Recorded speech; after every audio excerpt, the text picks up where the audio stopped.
Baik, Pak Guru jawab dulu ya.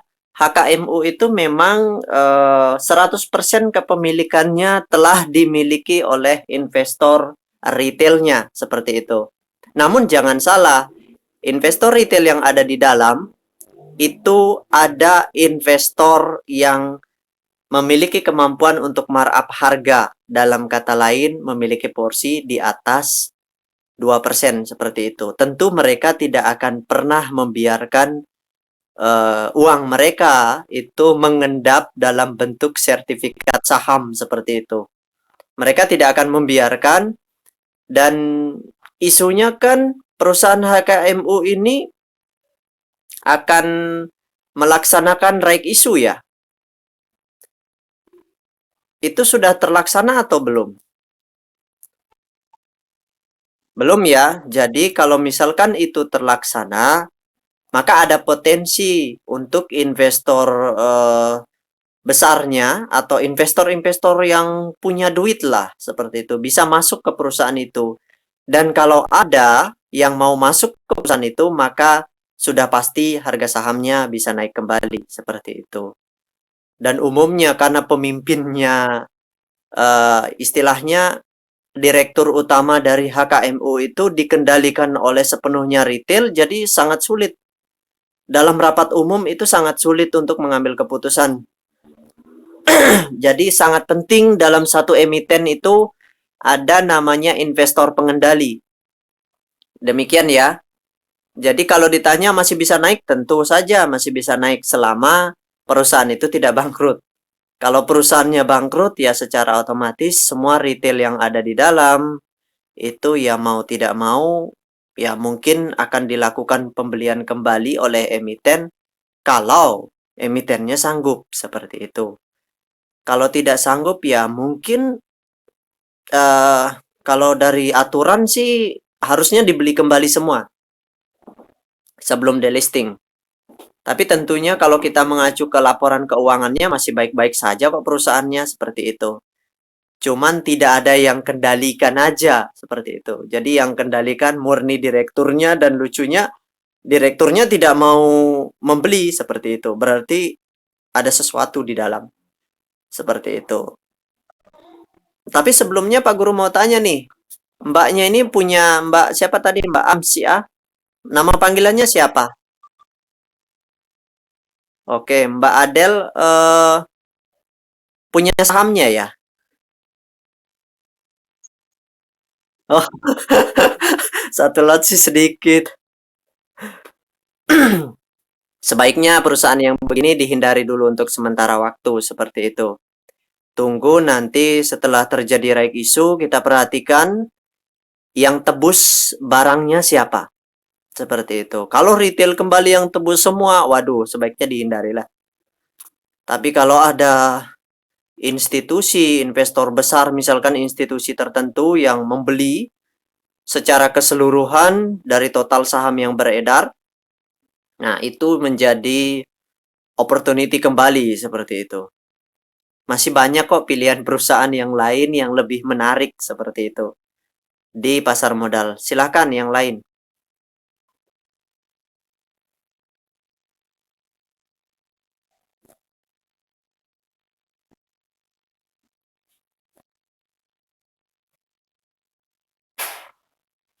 Ya, oke.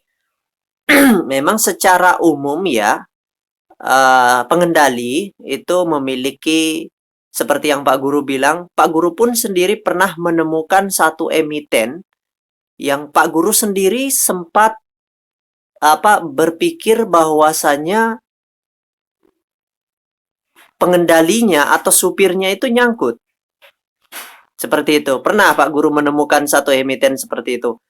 Dan ternyata sebenarnya mereka tidak nyangkut gitu. Atau istilahnya mereka tidak khawatir. Ya, mereka nyangkut, tetapi mereka tidak khawatir karena secara psikologi yang mengatur pergerakan itu murni di tangan mereka. Seperti itu. Jadi ada satu emiten yang harga rata-rata belinya secara keseluruhan setelah IPO itu berada di harga seratusan.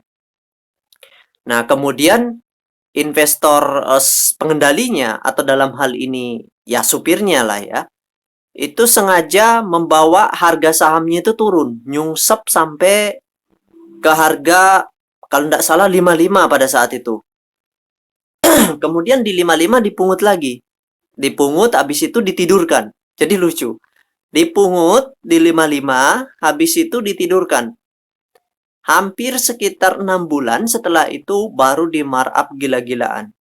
Seperti itu. Dan Pak Guru temukan itu. Jadi kalau kita mengacu dari situ, memang supir secara psikologi pun mereka tidak khawatir kalau misalkan harus minus. Seperti itu ya. Jadi kita investor retail jangan merasa bahwasannya memang benar sejarahnya bahwasannya investor besar itu tidak mau rugi. Yes, itu betul. Tetapi bukan berarti mereka tidak mau pura-pura rugi. Ingat ya, kadangkala mereka itu pura-pura rugi untuk bisa pungut lebih banyak. Setelah itu baru mereka markup lagi, memborong lagi, baru setelah itu mereka bisa ambil keuntungan di atas. Dan ketika mereka menjual itu tidak semuanya mereka jual. Ya, kadang-kadang kan kebanyakan retail, berpikir kalau yang di kasus ASA kemarin ya, seperti yang pernah Pak Guru sampaikan 2 minggu lalu itu, di saat pertemuan yang kemarin, ASA itu unik. Setelah di markup, harganya dikasih jatuh, dikasih stres semua, barulah dipungut di bawah, setelah itu diangkat lagi. Itu sebenarnya murni strategi saja, seperti itu. Jadi kalau dari sini, Pak Guru memahami bahwasanya selama kepemilikan investor besarnya dalam jumlah besar, kita nggak perlu khawatir ketika membeli harga saham sebuah perusahaan dan harganya turun. Apalagi harganya misalkan misalkan harganya mentok di 50 seperti itu. Kemudian tidak bergerak, kita nggak perlu khawatir karena mereka pun masih memiliki saham dalam jumlah besar seperti itu. Jadi kalau Pak Guru sendiri nggak pusingkan itu, yang penting kita punya cash yang lain untuk membeli perusahaan yang lain. Makanya di sini manajemen keuangan itu harus lebih baik seperti itu. Ya, mungkin itu gambaran Pak Guru. Silakan yang lain. Ada yang ditanyakan lagi?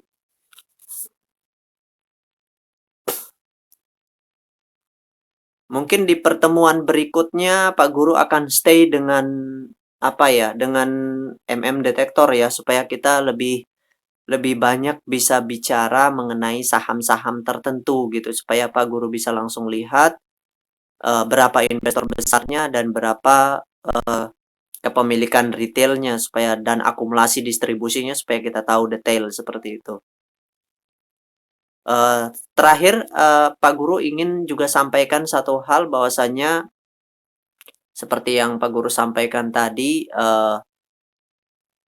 ketika kita ingin bertumbuh di pasar modal, maka cara satu-satunya adalah ini menurut Pak Guru ya, pengalaman Pak Guru, kita harus berhenti untuk mengejar uang receh seperti itu.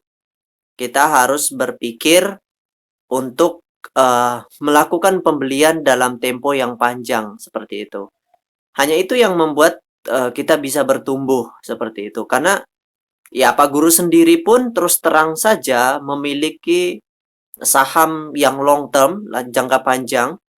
Kemudian ada juga yang kemarin Pak Guru sempat belajar, ya tahun ini memang target yang Pak Guru latih itu adalah belajar scalping. Tapi setelah melihat progresnya berapa bulan, ternyata sangat sulit sekali. Yes, untung memang untung. 1, 2, 3 kali untung, berikutnya kita rugi. Seperti itu. Dan kerugian yang terakhir itu biasanya menguras keuntungan yang 3 kali untung seperti itu. Jadi kalau ingin bertumbuh ya mau tidak mau kita harus berpikir jangka panjang, berpikir seperti institusi. Seperti itu. Itu saran dari Pak Guru.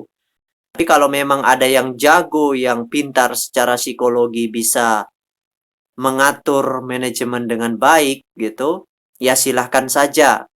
Semoga bisa bertumbuh dengan metode scalping. Seperti itu. Nggak salah sih. Semua orang yang penting intinya adalah portofolio bertumbuh. Seperti itu. Kalau tidak bertumbuh, berarti ada yang salah dengan mungkin metode yang kita gunakan, mungkin pengetahuan yang kita miliki, dan mungkin saja psikologi kita sendiri seperti itu sebagai investor. Jadi karena memang pada dasarnya yang paling sulit itu adalah ngatur psikologi seperti itu. Pak Guru pun terus terang eh, karena berpikir untuk betul-betul mendalami pasar modal, Pak Guru rela untuk belajar tentang apa belajar ikut kelas yang namanya sekolah hipnoterapi yang pernah Pak Guru ikuti dan itu biayanya mahal seperti itu. Pak Guru ikuti selama 3 semester dan puji Tuhan semenjak Pak Guru menguasai ilmu tersebut, Pak Guru bisa untung lebih konsisten. Cuma di scalping kemarin ya itu sulitnya. Sangat sulit karena kita berpikir dalam tempo pendek. Beda ketika kita berpikir dalam tempo panjang seperti itu.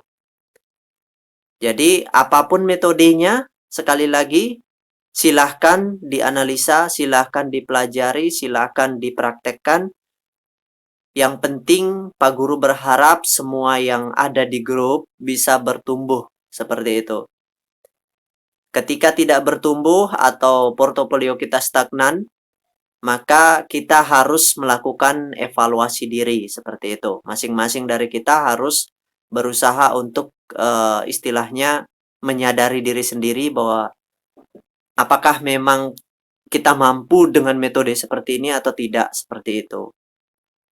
Ya kalau dari pengalaman seperti Mas Arga yang pernah menyampaikan ke Pak Guru bahwasanya sangat sulit untuk bisa bertumbuh dengan metode scalping seperti itu. Karena apalagi sekarang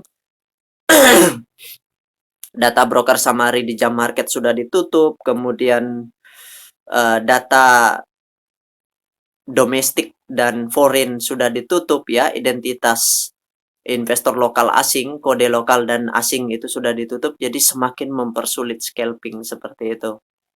Jadi Pak Guru pun tidak apa istilahnya tidak sanggup untuk dengan metode scalping.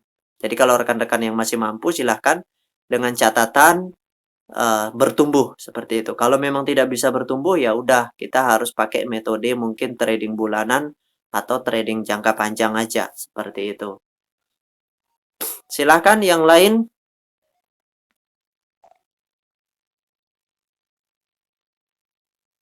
Ya, benar-benar. Benar banget. Pak Guru juga memperhatikan itu sebenarnya.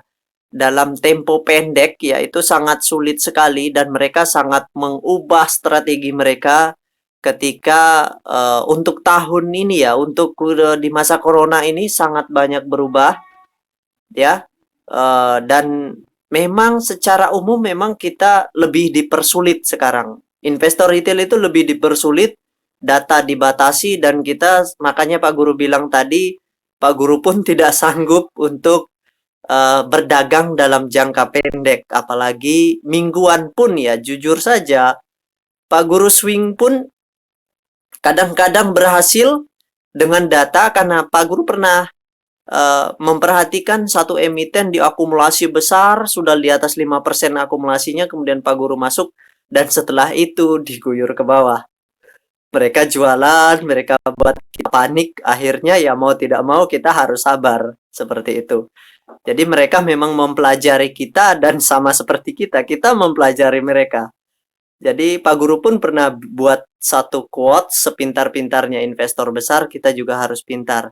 Mereka pintar mengatur psikologi kita, maka kita juga harus tahu psikologi mereka. Jadi kalau mereka mengubah strategi mereka, kita juga harus berubah seperti itu. Mungkin jadi orang yang lebih sabar seperti itu. Karena harapan Pak Guru, kita bertumbuh semua seperti itu.